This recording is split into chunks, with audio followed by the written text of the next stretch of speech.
வாசி யோகம், அந்த சரக்கலை இந்த மாதிரி வார்த்தையை கேட்டாலே, சார் நாங்கள் வந்து ஒரு ஃபேமிலி லைஃப்குள்ளே இருக்கோம், எங்களுக்கும் இதெல்லாம் தேவையா, நாங்கள் இதெல்லாம் படிச்சுக்கணுமா, தெரிஞ்சுக்கணுமா, இது வந்து சித்தர்கள் இல்லை சித்த நிலையை அடைய போகிறவங்க இல்லை அதை நோக்கி போகிறவங்களுக்கு தானே தேவை அப்படின்னு நம்ம தப்பாக நினச்சிக்கிட்டு இருக்கோம். எனக்கு எல்லாரும் சொல்கிறதுன்னா எனக்கு நிறைய தடைகள் இருக்குது, நான் நினச்சதே என்னால் சாதிக்க முடியல. இதெல்லாம் என்ன அப்படின்னா, இந்த உடலை கொடுத்துட்டாங்க, இந்த புரிதலை கொடுத்துட்டாங்க, ஆனால் நம்ம உள்நோக்கி பயணப்படலை. நம்ம எப்போ பார்த்தாலும் என்ன பண்ணுறோன்னா, வெளி உடம்பு வெளி உலகம் இதை பற்றியே நிறைய கவலைப்பட்டுட்டு இருக்கோமே தவிர உள்நோக்கி நம்ம வந்து பார்க்குறதே இல்லை, உள்ளே கடந்து நம்ம போகிறதே இல்லை. உள்ளே கடந்து போனால் தான் கடவுளை உணர முடியும். நீங்கள் மூச்சை சரி பண்ணாமல் நீங்கள் என்ன தலைகீழ நின்று என்ன பண்ணாலும் ரியாலிட்டிக்கு வராது. இப்போ எல்லாரும் நான் போய் பரிகாரம் பண்ணேன் சார்னுவாங்க, பண்ணிட்டு வந்துட்டு எனக்கு வேலை செய்யலை சார்னுவாங்க. அப்படின்னா என்னென்னா, உங்கள் சரக்கலை ஒழுங்காக இருந்தால் தான் நீங்கள் கொடுக்குற பரிகாரத்தையே தெய்வம் ஏற்றுக்கும். இல்லைன்னா என்ன பண்ணணும்னா, சில பேர் ரொம்ப வேகத்தையும் விவேகத்தோடையும் அப்படியே ரொம்ப ஆக்ரோஷத்தோடு போய் பரிகாரம் பண்ணுவாங்க. அவங்களுக்குலாம் பார்த்தீங்கன்னா பரிகாரம் வேலை செய்யறதுக்கு காரணம், சரம் பார்ப்பவன் பரம் பார்ப்பான் அப்படின்ட்டு. அதாவது அந்த பரமசிவனையே பார்ப்பான் அப்படிங்கிறது அர்த்தம் என்னென்னா, அவனுக்கு எல்லா விஷயம் புரிய வந்துடும். நம்ம ஒருத்தர்கிட்ட வந்து நின்று பேசுகிறோம், நம்மளோட கருத்துக்கள் அந்த இடத்துல எடுபடணும் அப்படின்னா, நமக்கு வலது நாசியில் மூச்சு ஓடும் போது அவங்களுக்கு இடது நாசியில் மூச்சு ஓடும் போது நின்று நீங்கள் அவங்கள்ட்ட வாக்குவாதம் பண்ணால் உங்கள் பாயிண்ட்ஸ் அங்கே எடுபடும்.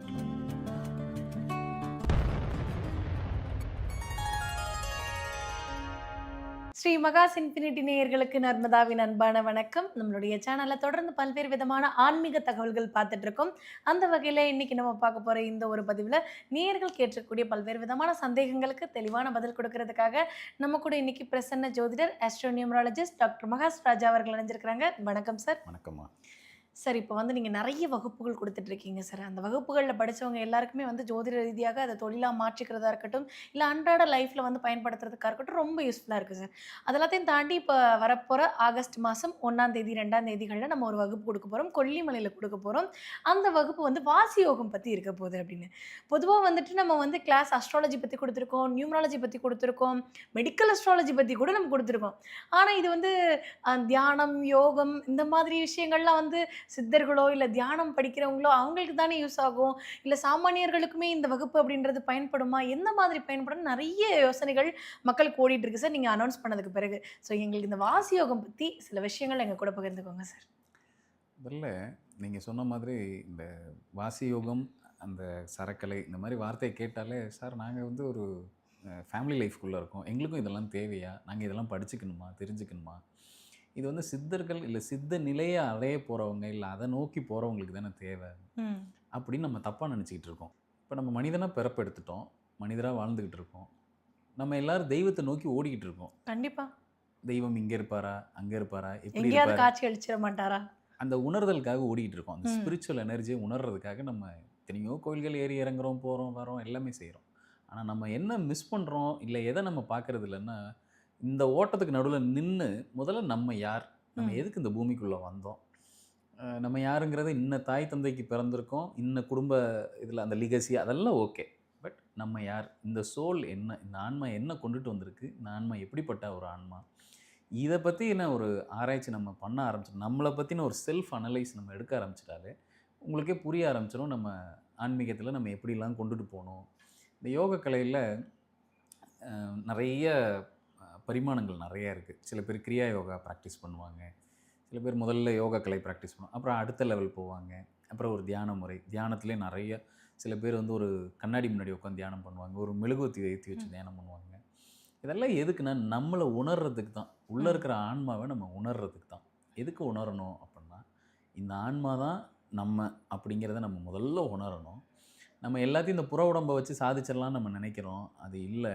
உள்ள ஒரு உடல் இருக்குது, ஒரு ஆஸ்ட்ரல் உடல் ஒன்று இருக்குது, அதுதான் நம்மளை இயக்கிட்டு இருக்குது. அதை பதப்படுத்தினா இல்லை அதை பக்குவப்படுத்தினா தான் நம்ம என்ன நினைக்கிறோமோ அதை கொண்டுட்டு போக முடியும். வாசி யோகம் நம்ம பண்ணுறது மூலமாக நம்மளுடைய மனசை நம்ம கட்டுப்படுத்தி நம்ம எண்ணத்துக்கு ஏற்ற மாதிரி செயல்படுத்த முடியுமா சார்? இங்கே பாருங்கள், எல்லாருக்கும் இருக்கிற ஒரு பெரிய குறை என்ன சார், எனக்கு ஜாதகம் சூப்பராக இருக்குது சார், குறைஞ்சபட்சம் எல்லாத்துக்கும் மினிமம் ஒரு ஒரு 30-40 யோகம் இருந்தால் தான் அந்த ஜாதகம் ஆக்டிவ்லேயே இருக்கும், உயிரோடு இருக்கும்.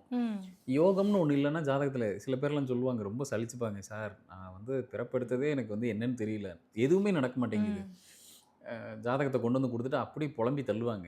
அதெல்லாம் என்னென்னா, நான் அவங்களுக்கு சொல்கிறது என்னென்னா, இப்போ அவங்க கிட்ட போயிட்டு உங்களுக்கு ஒரு 40 யோகா இருக்குது அப்படின்னா அவங்க அதை ஏற்றுக்கிற மனப்பான்மையே ஆமா. இருக்காது. ஒரு யோகா இருந்தா கூட ஓஹோன்னு இருக்கணுமேங்க. 40 இருக்குன்னா, நாங்க எப்டி எப்டியோ இருந்திருக்கணும்னு நெனைப்பாங்க. இது எல்லாரோட ஒரு மனநிலை தான். சார் இவ்வளோ ம். யோகா இருக்குன்றீங்க, அப்போ வேலை செய்யணும்ல. ம். ஏன் வேலை செய்யல? இல்ல ஏன் வேலை செய்ய விடாம என்னைய தடுக்குது? என்ன எல்லாரும் சொல்றது என்ன, எனக்கு நெறைய தடைகள் இருக்கு. ம்.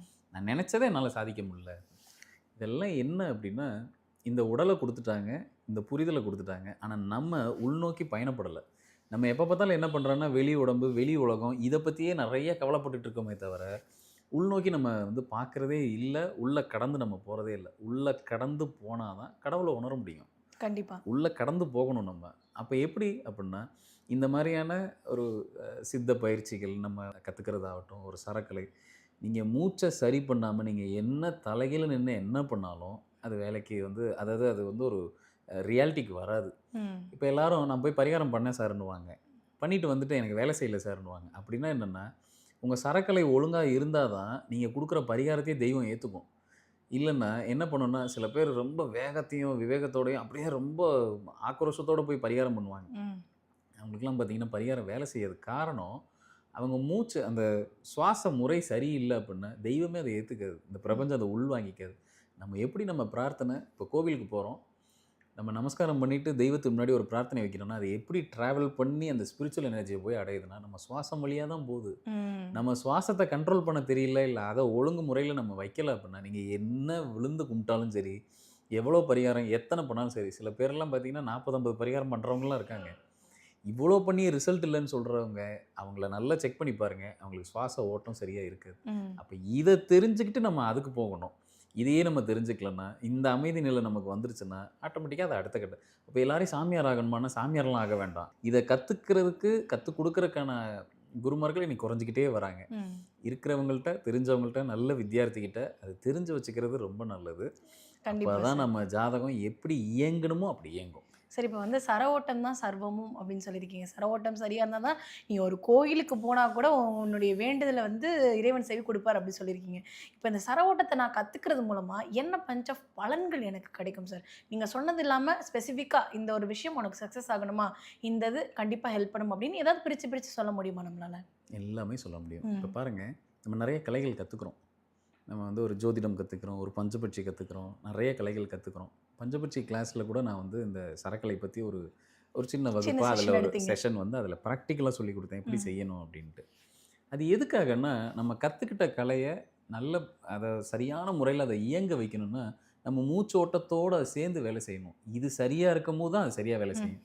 ரொம்ப லாஜிக்கலா பார்ப்போம். இத கையாளாத சித்தர்களே கிடையாது. எல்லா சித்தமார்களும் இத கையாண்டுருக்காங்க. இத பத்தி நெறைய டீட்டெயில்டா சொல்லியிருக்காங்க. அதில ரொம்ப முக்கியமான பிரதானமான விஷயம் என்னன்னா, இப்ப நம்ம ஒருத்தர்கிட்ட நின்னு பேசுறோம். நம்மளோட கருத்துக்கள் அந்த இடத்துல எடுபடணும் அப்டின்னா, நமக்கு வலது நாசில மூச்சு ஓடும்போது, அவங்களுக்கு இடது நாசில மூச்சு ஓடும்போது நின்னு நீங்க அவங்கள்ட்ட வாக்குவாதம் பண்ணா, உங்க பாயிண்ட்ஸ் அங்க எடுபடும். இப்ப சார் ஒரு பிரச்சனைக்கு, இல்ல ஒரு ஆர்குமென்ட்க்கு ஏதோ ஒரு விஷயத்துக்கு போறோம் அப்படின்றப்போ, நம்ம சரக்கலை கத்துக்கிட்டோம்னா, அவங்களுடைய சர ஓட்டம் எப்படி இருக்கு அப்படின்றத கூட எதிர்ல இருக்கிறவங்களோட கூட நம்ம வந்து கணிக்க முடியுமா நிச்சயமா சார்? உணரலாம். ம். கணிக்கிறத விட உணரலாம். அவங்களுக்கு ம். இப்படிதான் இருக்கு. அப்படிதான் ஒருத்தர்கிட்ட நம்ம ஜெயிச்சு வெளில கொண்டு வர முடியும். ம். ஒரு வார்த்தையே இருக்கு. சரம் பார்ப்பவன் பரம் பார்ப்பான் அப்படின்ட்டு. அதாவது அந்த பரமசிவனையே பார்ப்பான் அப்படிங்கிறது அர்த்தம் ம். என்னன்னா, அவனுக்கு எல்லா விஷயமும் புரிய வந்துரும். ம். அதே மாரி "சரம் தெரிந்தவனிடம் சரசம் கொள்ளாதே" அப்படின்னு ஒரு பழமொழியே இருக்கு. காரணம் என்னன்னா, அவங்க இத வச்சு ஈஸியா ஜெயிச்சுட்டு போயிருவாங்க. ம். நம்ம என்ன நினைப்போம், நம்ம எவ்வளோ பெரிய சூராதி சூரன், வீராதி வீரன் எல்லாம் கிட்ட போயிட்டு, அவங்க இந்த சரக்கலை வச்சு ஈஸியா பண்ணிட்டு போயிருவாங்க. ம். பிராக்டிகலா கூட சில விஷயம் பார்ப்போமே. ம். நீங்க உங்களோட பாஸ் கிட்ட ம். போய் பேசுறதுக்காக போறீங்கன்னு வச்சுக்குருவோம். அவர்கிட்ட போயிட்டு ஒரு கோரிக்கை வைக்க போறீங்க, இல்ல ஏதோ ஒண்ணு பேச போறீங்கன்னா, அந்த எம்டி ரூம்குள்ள போம்போது, உங்களோட ரைட் லெக் உங்களோட வலது கால நல்லா தரையில ஊனிட்டு, அதுக்கப்புறம் அந்த ரூம்குள்ள போங்க. ம். இல்ல பெருவிரல வச்சு ஒரு நல்ல ஒரு அழுத்த அழுத்திட்டு அந்த ரூம்குள்ள போங்க. உட்கார்ந்து பேசும்போது கூட உங்க ரைட் லெக்ல நல்ல பிரஷர் குடுங்க. ம். நீங்க உங்க பாஸ்ட்ட பேசிக்கிட்டே இருங்க. அப்புறம் பாருங்க, அவர் நீங்க என்ன கோரிக்கையில உள்ள கொண்டு போனீங்களோ, அந்த கோரிக்கைய அவர் முதல்ல காது குடுத்து கேட்பாரு. நீங்க சொல்ற விஷயத்த அவர் முதல்ல என்னன்றத காது குடுத்து கேட்பாரு. அப்போ நீங்க சொல்ற கருத்துக்கள் ஒரு இடத்துல போய் சேரணும், நீங்க எதையாவது ஒண்ண சாதிக்கணும்னா, சரவட்டம் ரொம்ப முக்கியம். அத கண்டிப்பா. தெரிஞ்சுக்கிட்டோம்னா, எத சாதிக்கணும்னு நினைக்கிறோமோ, அத சாதிச்சுட்டு போயிட்டே இருக்கலாம். கண்டிப்பா சார். ஏன்னா வந்து சர ஓட்டம் அப்படின்றது வந்து நம்ம பழைய படங்கள்லலாம் நான் வந்து கேள்விப்பட்டிருக்கேன். இந்த மாதிரி வந்து உன்னுடைய சர ஓட்டம் இந்த நாசியில இருக்கும்பொழுது, நீ வந்துட்டு குழந்தைக்கான விஷயங்கள் பண்றப்போ, உனக்கு வந்து நீ கேட்குற மாதிரியான ஆண் குழந்தையோ, பெண் குழந்தையோ பிறக்கும்னு சொல்லுவாங்க. அதெல்லாம் ஜோக்கா நம்ம எடுத்துட்டு கடந்து போயிருக்கோம். ஆனா சர ஓட்டத்துக்குள்ள இந்த மாதிரியான நெறைய விஷயங்கள் ஒளிஞ்சிருக்கு அப்படின்றது வந்து நீங்க சொல்லும்போது தெரியுது. கண்டிப்பா அடுத்த ஒரு பதிவிலயும் வந்துட்டு சர ஓட்டம் பத்தி நெறைய விஷயங்கள நம்ம தெளிவா மக்களுக்கு எடுத்து சொல்லுவோம் சார். இந்த ஒரு பதிவில் நீங்க சொன்ன ஒவ்வொரு விஷயமுமே நேயர்களுக்கு ரொம்ப பயனுள்ளதா இருக்கும்னு நம்புறோம். கண்டிப்பா இந்த வகுப்புல ஜாயின் பண்ணிக்கணும்னு நெனைக்கிறவங்க எல்லாருக்குமே வந்துட்டு ஸ்க்ரீன்ல தெரியக்கூடிய இந்த நம்பருக்கு கான்டாக்ட் பண்ணி உங்களோட கிளாஸஸ நீங்க முன்பதிவு பண்ணிக்கோங்க. நெறைய பேருக்கு இந்த ஒரு வகுப்பு மிகப்பெரிய பயனுள்ளதா இருக்கும்னு நாங்க நம்புறோம். ரொம்ப நன்றி சார். நன்றிம்மா.